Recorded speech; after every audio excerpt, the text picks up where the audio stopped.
बिस्मिल्लाहिर्रहमानिर्रहीम। अस्सलाम वालेकुम। एक्सरसाइज 3.5 क्वेश्चन नंबर 1 की तरफ चलते हैं। क्वेश्चन नंबर 1 में हमें कहते हैं solve the following system of linear equation by Cramer rule. हमने क्रैमर रूल की मदद से सिस्टम को सॉल्व करना है और एक्स वाई जेड की वैल्यू फाइंड करनी है। चलिए स्टार्ट करते हैं क्वेश्चन। तो क्वेश्चन नंबर 1 में हमारे पास जो गिवन सिस्टम है वो एक्स वाई जेड की फॉर्म में है। सबसे पहले हमारे पास जो लीनियर इक्वेशंस हैं इनको हमने मैट्रिक्स की फॉर्म में लिखना है। देखें जो एक्स की वैल्यूज है वो लिखेंगे। एक्स के साथ हमारे पास क्या लिखा है 2, 3 और 5, तो हम लिखेंगे 2, 3 और 5। साइन का बहुत खास ख्याल रखेंगे। नेक्स्ट वाली वैल्यूज हमारे पास है 2, -2 और यहाँ पर वाई के साथ कुछ नहीं है तो मैंने 1 कर दिया, क्योंकि जहाँ कुछ ना वहाँ पर आपने 1 लिखना है। तो 2, -2 और 1 आ जाएगा। 2, -2 और 1 आ जाएगा। नेक्स्ट यहाँ पर जेड के साथ कुछ नहीं है तो 1 बढ़ेंगे। 1, -2 और -3 ये हमारे पास वैल्यू आ जाएगी। इस मैट्रिक्स को हम मैट्रिक्स ए का नाम देंगे। उसके बाद हमारे पास जो वेरिएबल है वो एक्स वाई जेड, तो यहाँ पर हम लिखेंगे एक्स वाई जेड। इसको मैट्रिक्स बी का एक्स का नाम दे देंगे। और इक्वल के जिस तरफ हमारे पास वैल्यूज आ रही हैं 3, 1, 2, उसको मैट्रिक्स बी का नाम दे देंगे। तो सबसे पहले आपने जो अपने लीनियर इक्वेशंस हैं उनको मैट्रिक्स की फॉर्म में लिख देना है, मैट्रिक्स ए, एक्स और बी। अब हमने जो है ना सॉल्व द सिस्टम का मतलब है आपने एक्स वाई और जेड की वैल्यू फाइंड करनी है। क्रैमर रूल और क्वेश्चन नंबर 1 हमने क्रैमर रूल की मदद से करना है। तो क्रैमर रूल में हमारे पास एक्स को फाइंड करने का फार्मूला होता है A X determinant over A determinant, Y को फाइंड करने का formula A Y determinant over A determinant, और जेड को फाइंड करने का formula A Z over determinant over A determinant. तो सबसे पहले हम फाइंड करेंगे ए डिटर्मिनेंट फाइंड करेंगे, तीनों का सेम ही होगा। अगर ए डिटर्मिनेंट हमारा 0 आ जाए तो हम आगे लिख देंगे नो सोल्यूशन। तो सबसे पहले ए डिटर्मिनेंट हम फाइंड करेंगे। डिटर्मिनेंट ये जो ए मैट्रिक्स हमें गिवन है इस मैट्रिक्स का हमने डिटर्मिनेंट लेना है। 3.3 में हम सीख चुके हैं कि डिटर्मिनेंट एक्सपेंड करके कैसे फाइंड करते हैं। हम किसी भी रो की मदद से एक्सपेंड करके अपना डिटर्मिनेंट फाइंड कर सकते हैं। ये मैट्रिक्स ए है, इसका हम क्या ले लें डिटर्मिनेंट। तो मैं एक्सपेंड कर रहा हूँ विद रिस्पेक्ट टू रो 1। फिर भी दोबारा बताता चलूँ कि हमारे पास क्या होगा इसमें।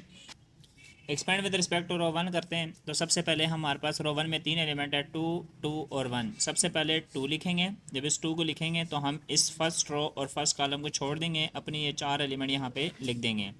सेकंड वैल्यू हमारे पास 2 है वो लिखेंगे। जब सेकंड एलिमेंट को देखेंगे तो फर्स्ट रो सेकंड कॉलम को हम छोड़ देंगे और ये अपने 4 एलिमेंट यहाँ पे लिख देंगे। और थर्ड वाली वैल्यू हमारे पास 1 है, ये लिखेंगे।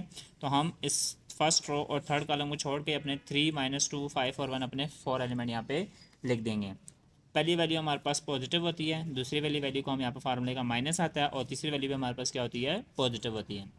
आगे सिंपल डिटर्मिनेंट लेना है। डिटर्मिनेंट क्या होता है हमारे पास, -2 को मल्टीप्लाई -3 करेंगे तो 6 आएगा। बीच में फार्मूले का -1 इंटू -1 करेंगे -2, लेकिन बीच में फार्मूले का माइनस तो माइनस माइनस क्या हो जाएगा +2 हो जाएगा। 3 मल्टीप्लाई बाय -3 -9 आएगा। 5 इंटू -2 -10 आएगा, लेकिन फार्मूले का माइनस माइनस माइनस +10 आ जाएगा। 1 इंटू 3 करेंगे तो 3 आ जाएगा, और 5 इंटू -2 करेंगे तो -10 आएगा। बीच में फार्मूले का माइनस है तो माइनस माइनस क्या हो जाएगा प्लस हो जाएगा। 6 + 2 8, 8 2 16। 10 में से 9 माइनस करेंगे 1, 1 इंटू 2 -2। 10 + 3 13, 13 1 13। इनको प्लस माइनस करेंगे 27। ये हमारा ए का डिटर्मिनेंट आ जाएगा। नेक्स्ट हमारे पास क्या है, जब हम ए का डिटर्मिनेंट फाइंड कर ले, अब हमें 3 डिटर्मिनेंट और चाहिए। ए एक्स डिटर्मिनेंट, ए वाई डिटर्मिनेंट और ए जेड डिटर्मिनेंट। सबसे पहले फाइंड करते हैं ए एक्स डिटर्मिनेंट। जब हम ए एक्स का डिटर्मिनेंट फाइंड करने लगेंगे तो हमारे पास जो मैट्रिक्स ए में फर्स्ट कॉलम है इसकी जगह मैट्रिक्स बी की वैल्यू अगर रिप्लेस कर दें, यानी यहाँ पे हम मैट्रिक्स बी की वैल्यू लिखेंगे 3, 1 और 2, तो हमारा मैट्रिक्स ए एक्स बन जाएगा। ये देखें हमारे पास 3, 1, 2 ये मैट्रिक्स बी की वैल्यू आ गई, और बाकी दो column same as it is आएंगे हमारे पास। कॉलम नंबर 2 और column number 3 same as it is आएंगे। तो ये हमारे पास इसका जब डिटर्मिनेंट लेंगे तो उसको हम ए एक्स डिटर्मिनेंट बोलेंगे। आगे एक्सपेंड करेंगे, एक्सपेंड सब बच्चों को आता है। एक्सपेंड करेंगे, सोल्यूशन आपके सामने है। तो हमारे पास जो ए एक्स का डिटर्मिनेंट आएगा वो क्या आ जाएगा 27। उसके बाद ए वाई का डिटर्मिनेंट चाहिए। तो जब ए वाई का डिटर्मिनेंट फाइंड करना है तो सेकंड कॉलम की जगह हम मैट्रिक्स बी की वैल्यू लेनी है, यानी यहाँ पे 3, 1, 2 आ जाएगा। बाकी फर्स्ट कॉलम और second column as it is आएगा हमारे पास। ये देखें 3, 1, 2 हमारे पास कॉलम नंबर 2 पे आ गए हैं, और बाकी दो कॉलम फर्स्ट और 3 एज इट इज़ है। और इसको एक्सपेंड करेंगे, हमारे पास जो इसका डिटर्मिनेंट है ए वाई का वो हमारे पास क्या आ जाएगा 0 आ जाएगा। ए वाई का डिटर्मिनेंट हमारे पास 0 आ जाएगा। फिर जब हम ए जेड का डिटर्मिनेंट फाइंड करेंगे तो कॉलम 3 की जगह मैट्रिक्स बी की वैल्यू लिखेंगे 3, 1, 2 लिखेंगे, और एक्सपेंड करेंगे तो हमारे पास ए जेड का डिटर्मिनेंट आ जाएगा, और वो हमारे पास क्या आएगा 27 आ जाएगा। तो ए एक्स का भी डिटर्मिनेंट आ गया, ए वाई का डिटर्मिनेंट भी आ गया और ए जेड का डिटर्मिनेंट भी आ चुका है हमारे पास। उसके बाद हम फार्मूले अपने अगेन लिखेंगे। एक्स का फार्मूला था ए एक्स डिटर्मिनेंट और ए डिटर्मिनेंट। ए एक्स का डिटर्मिनेंट 27 और ए का डिटर्मिनेंट 27, कटिंग करेंगे तो एक्स की वैल्यू हमारे पास 1 आ जाएगी। वाई फाइंड करने का फार्मूला ए वाई डिटर्मिनेंट और ए डिटर्मिनेंट। ए वाई की वैल्यू 0 और ए डिटर्मिनेंट 27, 0 डिवाइडेड बाई 27 तो 0 आ जाएगा। और जेड का फार्मूला ए जेड डिटर्मिनेंट और ए डिटर्मिनेंट, यानी कि 27/27 वैल्यूज पुट करें, कटिंग करेंगे तो 1 आएगा। तो एक्स वाई जेड यानी मैट्रिक्स एक्स हमने फाइंड करना था, एक्स वाई जेड, उसमें एक्स की वैल्यू 1, वाई की वैल्यू 0 और जेड की वैल्यू 1 हमारे पास आ गई है। क्वेश्चन नंबर 1 का एक और पार्ट करते हैं, पार्ट नंबर 2, ताकि प्रैक्टिस और हमारी अच्छी हो जाए। यहाँ पे हमें एक गिवन इक्वेशन है, इसको हम सबसे पहले मैट्रिक्स की फॉर्म लिखेंगे। सबसे पहले देखें 2, 4 और 3 आ जाएगा, फिर -1, 2 और -4 आ जाएगा, और 1, 3 और -1 हमारे पास ये मैट्रिक्स ए आ गया। अब हमारे पास यहाँ वेरिएबल एक्स वाई जेड की जगह x1, x2 और x3 है, तो यहाँ पे भी हम x1, x2 और x3 ही यूज़ करेंगे। जो क्वेश्चन में वेरिएबल होंगे आपने वही यूज़ करने, अपने मर्जी के यूज़ नहीं करने। और यहाँ पे 5, 8 और 3 हमारे पास मैट्रिक्स बी आ जाएगा। तो तीनों मैट्रिक्स हमारे पास आ चुके हैं, मैट्रिक्स ए, एक्स और बी। तो क्रैमर रूल में हमारे पास x1, अब x की जगह x1 आ गया। x1 को फाइंड करने का formula A x1 determinant divided by A determinant. x2 find करने का formula A x2 determinant divided by A determinant. और same as it is x3 को फाइंड करने का formula A x3 determinant divided by A determinant. तो start करते हैं। सबसे पहले हम लेंगे ए का डिटर्मिनेंट। ए वैल्यू मैट्रिक्स हमें पता है, हमने जस्ट इसको क्या लेना है, सिंपल डिटर्मिनेंट लेना है। जब ए का हम डिटर्मिनेंट लेंगे, सॉल्व करेंगे तो हमारे पास जो आंसर है वो क्या आ जाएगा, -15 आ जाएगा। तो ए डिटर्मिनेंट सिंपल एक्सपेंशन है, हमारे पास सब बच्चों को आती होगी एक्सपेंशन, 3.3 हमें आती है सब बच्चों को। तो हमारे पास जो डिटर्मिनेंट है वो -15 आ जाएगा। फिर उसके बाद हमें ए x1 का डिटर्मिनेंट चाहिए। जब ए x1 का डिटर्मिनेंट फाइंड करना है तो same as it is column 1 की जगह हम मैट्रिक्स बी को क्या कर देंगे, रिप्लेस कर देंगे। यानी कि 5, 8 और 3 कॉलम 1 की जगह लिखेंगे, 5, 8 और 3, बाकी दो column same as it is आएंगे। और एक्सपेंड करेंगे, हमारे पास ये ए x1 का डिटर्मिनेंट हमारे पास -5 आ जाएगा। तो ए x1 का डिटर्मिनेंट हमारे पास -5 आ चुका है। फिर जब हम ए x2 का डिटर्मिनेंट फाइंड करेंगे तो हम क्या करेंगे, इस कॉलम 2 की जगह मैट्रिक्स बी की वैल्यू रिप्लेस करेंगे। 5, 8, 3 कॉलम 2 की तरह जगह आ जाएगा। कॉलम 1 और column 3 same as it is again लिखेंगे। तो ये देखें 5, 8, 3 हमारे पास कॉलम 2 की जगह आ गया और बाकी दो column same as it is आ गए। एक्सपेंड करेंगे तो ए x2 का जो डिटर्मिनेंट है हमारे पास वो 19 आ जाएगा। ए x2 का डिटर्मिनेंट भी हमारे पास 19 आ चुका है। लास्ट में हम ए x3 फाइंड करना है, तो ए x3 में हम क्या करेंगे, कॉलम 3 की जगह कॉलम बी की वैल्यू लिखेंगे 5, 8, 3 और एक्सपेंड करेंगे तो हमारे पास ए x3 का डिटर्मिनेंट -46 आ जाएगा। तो तीनों डिटर्मिनेंट आ गए, ए x1 भी आ गया, ए x2, ए x3।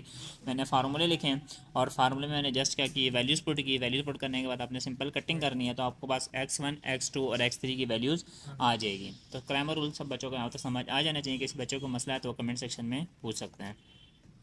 3.5 question number 2। Question number 2 में हमें कहता है use matrices to solve the following system. अब सिंपल एक और सिस्टम हमें गिवन है इक्वेशंस की फॉर्म में, हमने इसको मैट्रिसेस की मदद से सॉल्व करके एक्स, वाई और जेड की वैल्यू फाइंड करनी है।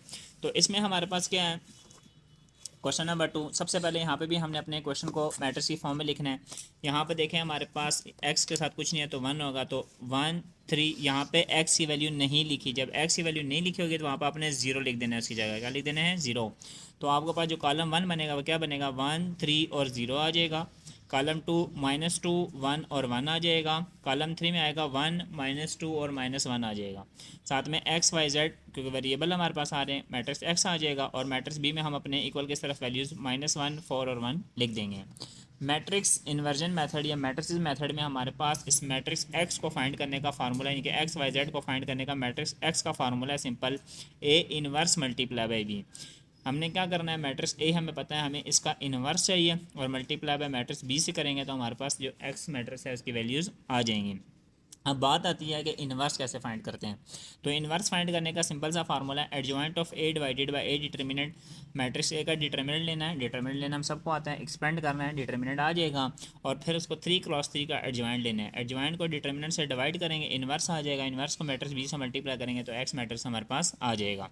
तो चलते हैं, स्टार्ट करते हैं। सबसे पहले डिटर्मिनेंट, जब ए का डिटर्मिनेंट हम लेंगे एक्सपेंड करके तो हमारे पास जो ए का आंसर आएगा वो क्या आएगा, डिटर्मिनेंट का -2 आ जाएगा। तो ए डिटर्मिनेंट हमारे पास जो आंसर है वो क्या आ जाएगा, -2 आ जाएगा।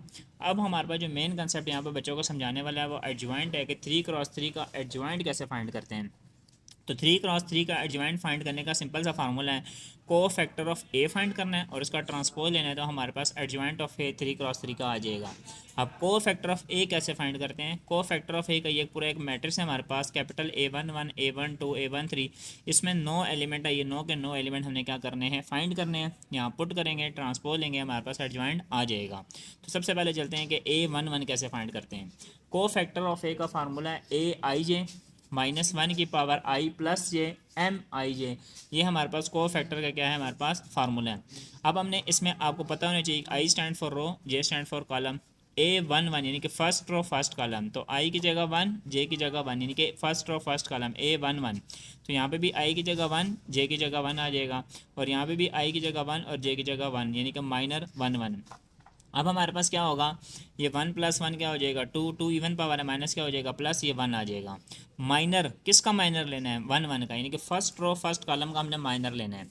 माइनर कैसे लेते हैं, देखिए ये फर्स्ट रो फर्स्ट कॉलम का ये एलिमेंट है, जिसमें फर्स्ट रो और फर्स्ट, इस रो और इस कॉलम को छोड़ देंगे, ये 4 एलिमेंट जो रह जाएँ ये हम लिखेंगे 1 -2 1 और 1, तो हमारे पास इसका माइनर आ जाएगा 1 -2 1 और -1। माइनर क्या मतलब, आपने इसका डिटर्मिनेंट लेना है, 1 × -1 -1, 1 × -2 बीच में फार्मूले का माइनस माइनस माइनस प्लस हो जाएगा, 2 - 1 करेंगे तो 1 आएगा, 1 × 1 तो A11 हमारे पास 1 आ जाएगा। फिर जब हम A12 फाइंड करेंगे तो -1 की पावर 1 + 2 -1 2, यानी कि फर्स्ट रो सेकंड कॉलम, ये हमारे पास फर्स्ट रो है और ये सेकंड इसको छोड़ देंगे, तो ये 3 0 -2 -1, ये 4 वैल्यूज़ बच जाएंगी, हम ये लिख देंगे, डिटर्मिनेंट लेंगे, हमारे पास A12 आ जाएगा।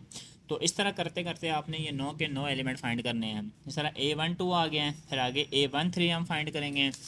मैं आपको सारी वैल्यूज़ फाइंड करके मैंने की हुई, आपको सिर्फ दिखा देता हूँ क्योंकि हमारे पास टाइम इतना ज़्यादा नहीं है। तो A13 हमारे पास आ जाएगा 3, फिर इसके बाद A21 फाइंड करेंगे, A21 हमारे पास -1 आ जाएगा, फिर हम A22 फाइंड करेंगे, वो भी हमारे पास -1 आ जाएगा। Same as it is A23 हम फाइंड करेंगे, वो भी -1 आ जाएगा।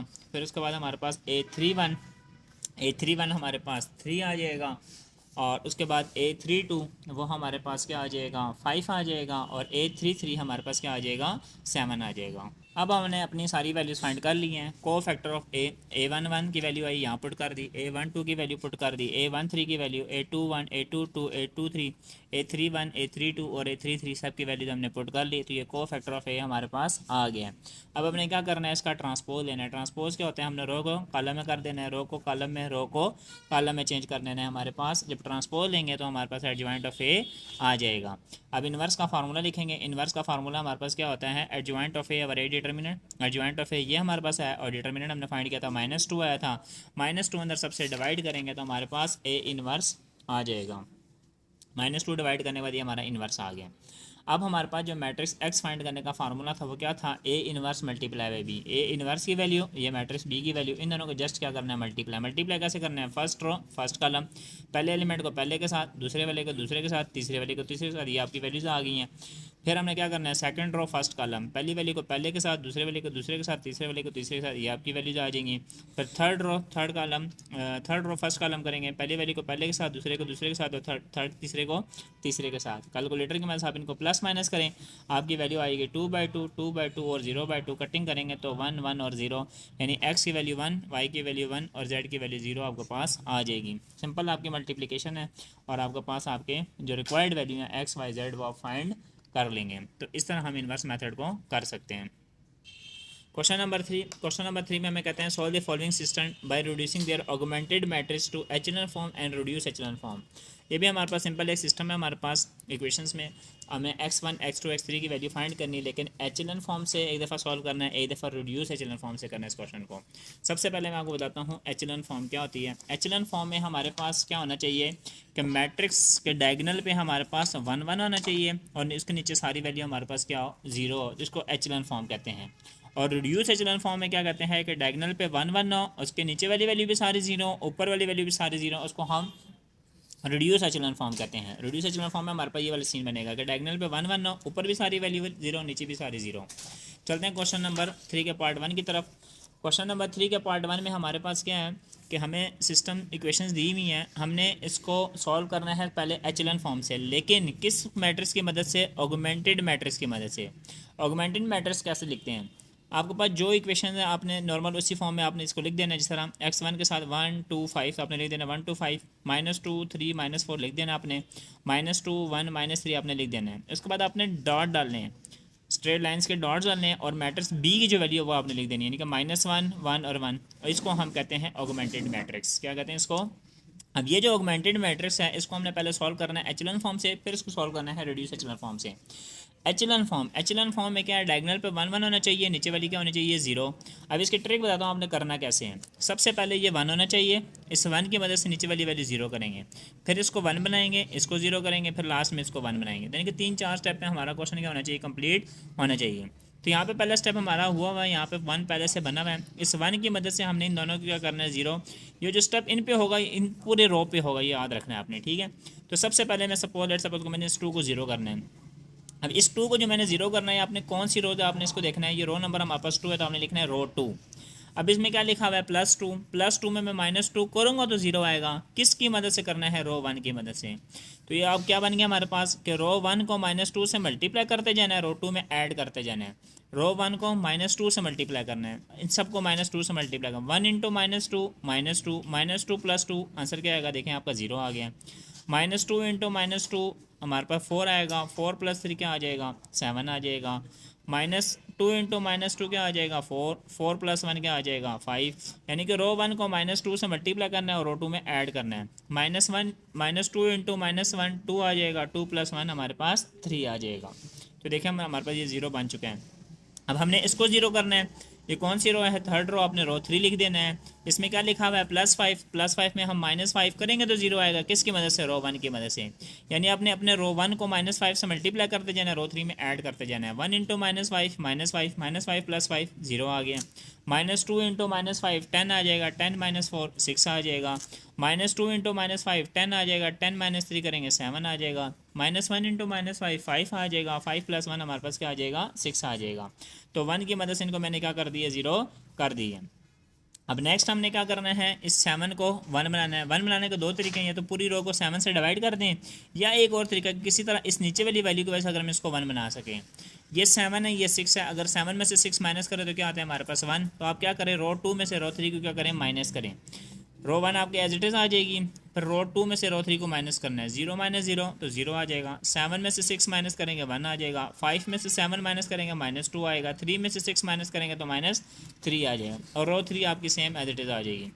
अब हमारे पास नेक्स्ट क्या है, 1 बन गया। इस 1 की मदद से इसको 0 करना है, 6 को। ये कौन सी रो है, रो 3। इसमें क्या लिखा है +6, तो +6 है तो किससे मल्टीप्लाई करेंगे -6 से।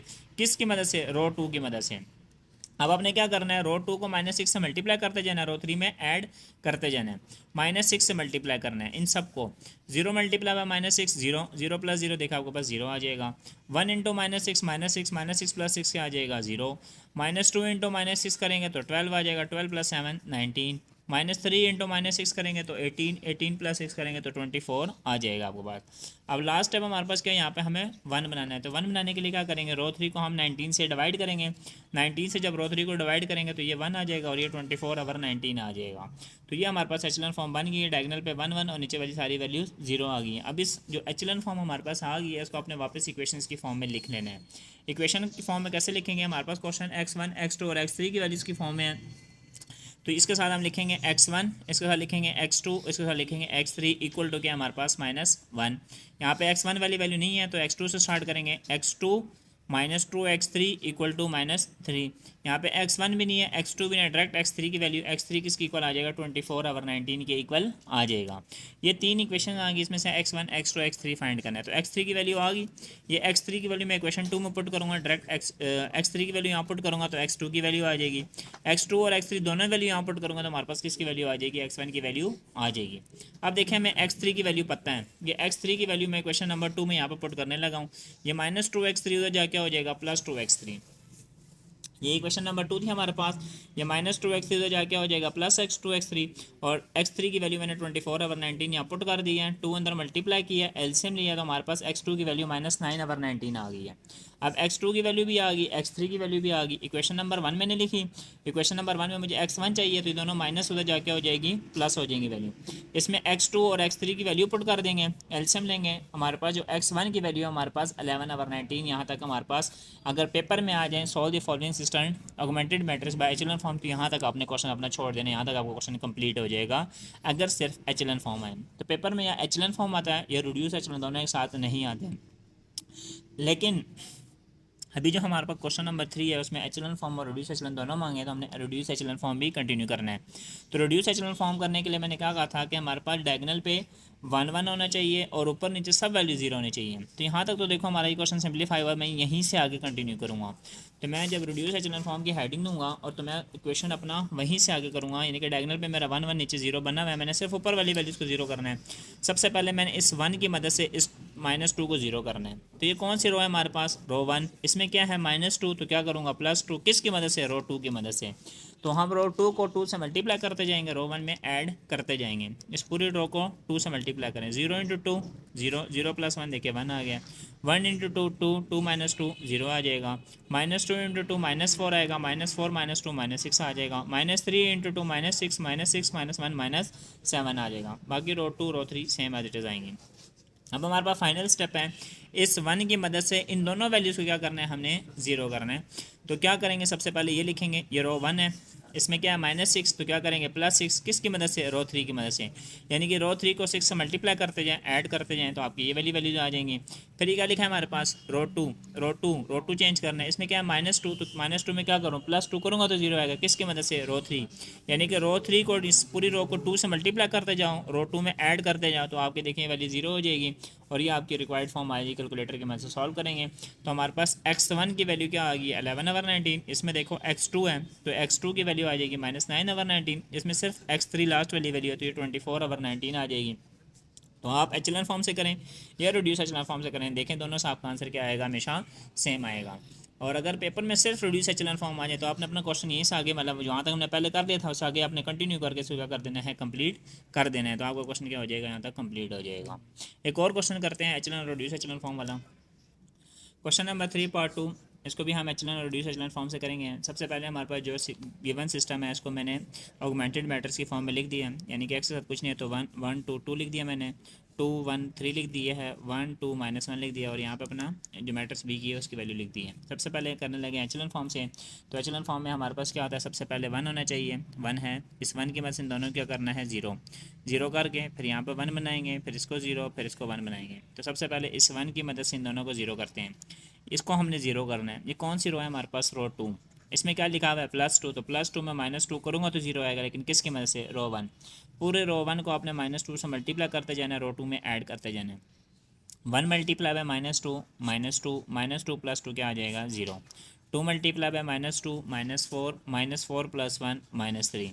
1 मल्टीप्लाई बाय -2 -2 + 2 क्या आ जाएगा, 0। 2 × -2 -4 हो जाएगा, -4 -1 देखिए -5 आ जाएगा। फिर हमने इसको 0 करना है, सेम वही स्टेप है, रो 3 है, इसमें +2 है तो -2 रो 1 करेंगे, यानी कि रो 1 को -2 से मल्टीप्लाई करते जाओ, रो 3 में ऐड करते जाओ। 1 × -2 -2 + 2 क्या हो जाएगा, 0। 2 × -2 -4 -4 + 3 -1। 1 × -2 आ जाएगा, -2 -1 -3 आ जाएगा। 2 × -2 -4 हो जाएगा, -4 + 9 हमारे पास 5 आंसर आ जाएगा। तो 1 की मदद से नीचे वाली वैल्यू 0 हो गई है। अब हमने क्या करना है, इसको 1 बनाना है। 1 बनाने के लिए सिंपल क्या है, आप इस पूरी रो को -3 से डिवाइड करें। इस पूरी रो को -3 से डिवाइड करेंगे, 0 डिवाइडेड बाय -3 0, -3 को -3 से डिवाइड करूँगा 1, 0 डिवाइडेड बाय -3 0, -5 को -3 से डिवाइड करेंगे तो 5/3 आ जाएगा। अब इस 1 की मदद से नीचे वाली वैल्यू क्या करनी है, 0। ये -1 है, इसमें +1 करूँगा तो क्या हो जाएगा, 0। यानी कि रो 3 में रो 2 आपने जस्ट क्या करनी है, ऐड करनी है। इसको ऐड करते हैं दोनों को, जब ऐड करेंगे हमारे पास 0 + 0 0, -1 + 1 0, -3 + 0 -3, 5 + 5/3 कैलकुलेटर से करेंगे 20/3 आ जाएगी। नेक्स्ट स्टेप हमारे पास यहाँ पे हमने 1 बनाना है। 1 बनाने के लिए क्या करेंगे, इस पूरी रो को -3 से डिवाइड करेंगे। -3 से डिवाइड करेंगे तो ये हमारे पास रिक्वायर्ड इक्वेशन आ जाएगी। अब इसको वापस मैट्रिक्स की फॉर्म में लिखेंगे, इसके साथ लिखेंगे x, इसके साथ लिखेंगे y और इसके साथ लिखेंगे z इक्वल टू क्या हमारे पास 2। इसमें हमारे पास x वाली वैल्यू भी नहीं है, z वाली भी नहीं, सिर्फ y है, तो y इक्वल टू क्या हो जाएगा, 5/3 टैप। इसमें x भी नहीं है, y भी नहीं है, सिर्फ z है, तो z किसकी इक्वल हो जाएगा, -20/9 की इक्वल हो जाएगा। तो y और z पता है, दोनों वैल्यू डायरेक्ट आ गई हैं। पुट करें इक्वेशन 1 में तो एक्स की वैल्यू हमारे पास आ जाएगी। पुट करेंगे इक्वेशन 1 लिखेंगे, उसमें एक्स और वाई की वैल्यू पुट करेंगे, एलसीएम लेंगे, सॉल्व करेंगे तो हमारे पास जो आंसर है एक्स का वो क्या आ जाएगा 8/9।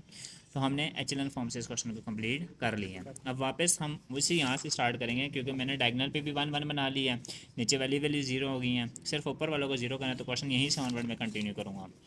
तो रिड्यूस एचएलएन फॉर्म के लिए मैंने क्वेश्चन यहाँ तक सॉल्व हुआ है। अब इस 1 की मदद से इसको क्या करना है, 0, ये कौन सी रो है, रो 1, इसमें +2 में -2 करूँगा तो क्या आएगा 0, किसकी मदद से, रो 2 की मदद से। रो 2 को -2 से मल्टीप्लाई करते जाएं, ऐड करते जाएं, 0 इंटू -2 0, 0 + 1 1, 1 इंटू -2 -2, -2 + 2 क्या आ जाएगा 0, 0 इंटू -2 0, 0 + 1 1, 5/3 को -2 से मल्टीप्लाई करेंगे, -10/3, -10/3 + 2 करेंगे तो कैलकुलेटर से -4/3 आ जाएगा। तो 1 की वजह से ऊपर 0 आ गया। अब नेक्स्ट हमारे पास ये 1 है, इस 1 की वजह से इन दोनों को 0 करना है, ये पहले से 0 है, सिर्फ इसको 0 करना है हमने। ये क्या है हमारे पास 1, 1 में -1 करेंगे तो 0 आएगा, तो रो 1 में से रो 3 को क्या करेंगे हम माइनस करेंगे, बस रो 3 में से रो 1 को माइनस करेंगे तो ये हमारे पास रिक्वायर्ड फॉर्म आ जाएगी।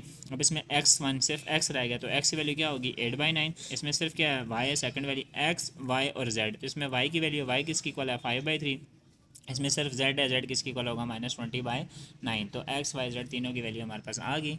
एचलन फॉर्म से करें या रिड्यूस एचलन फॉर्म से करें, दोनों से हमारा आंसर क्या आएगा, सेम ही आया और अभी भी सेम आया हमारे पास। तो क्वेश्चन नंबर 1 2 3 किसी बच्चे को कोई भी मसला है तो वो कमेंट सेक्शन में हमसे पूछ सकते हैं, अपनी राय दे सकते हैं।